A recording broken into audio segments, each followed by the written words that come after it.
And we have a special guest here joining us for the entire hour, Sarat Sethi. He's managing partner at DCLA and a CNBC contributor. Good to have you with us. Good to be here. It's been a pretty good start to the year.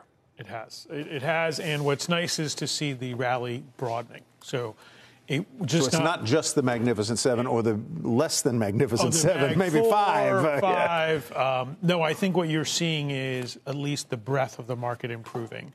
And you're seeing other areas of the market actually attracting capital, not just the bond market as well with rates where they are. So whether it's in commodities, healthcare, financials, industrials, I think you're seeing some of those sectors that have lagged actually see capital flowing in there. And companies actually doing pretty well. So I think that combination, along with the overhang now of how long are rates going to be where they are. So well, we talked about the Magnificent Seven becoming the Magnificent Five. Let's bear down on that. We begin with two widely held names that are both having a bit of a rougher start to the year, Apple and Tesla.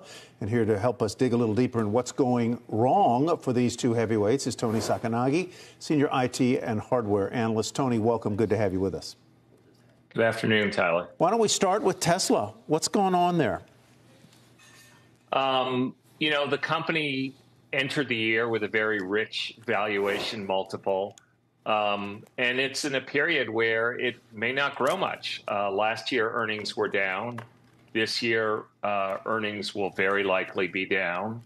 And the automobile business this year may not even grow. And unfortunately, 2025 is likely to be the same. So you have a stock that's trading at, depending on where you think numbers are this year, somewhere around 60 times earnings, and there's no growth. And you were talking about how there have been shifts in the Magnificent Seven. I think, part of the challenge for Tesla and to a certain degree for Apple and why you're seeing investors vote with their feet is neither are growing this year. And it's tough paying up for companies that aren't growing. So there's clearly, concern for Tesla in the near to medium term about its ability to grow. Ability to grow.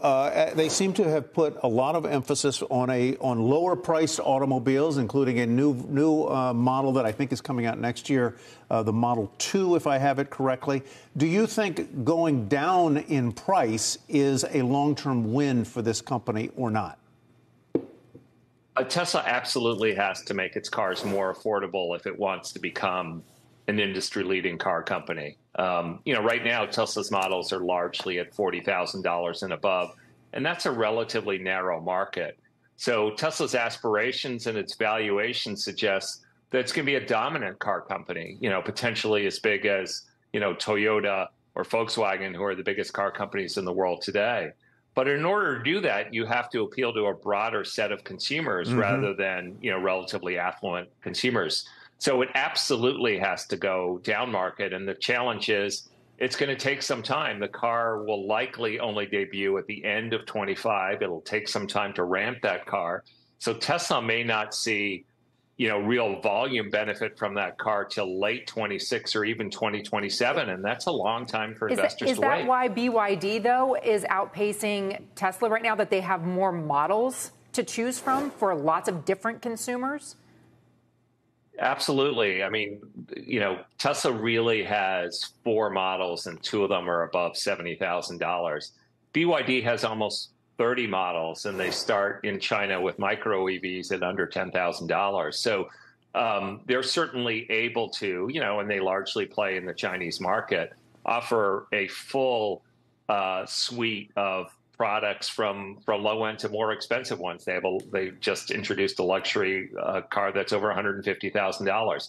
So they are providing enough choice to offer the entire marketplace, which Tesla is not. It's really playing in the luxury niche market at this point.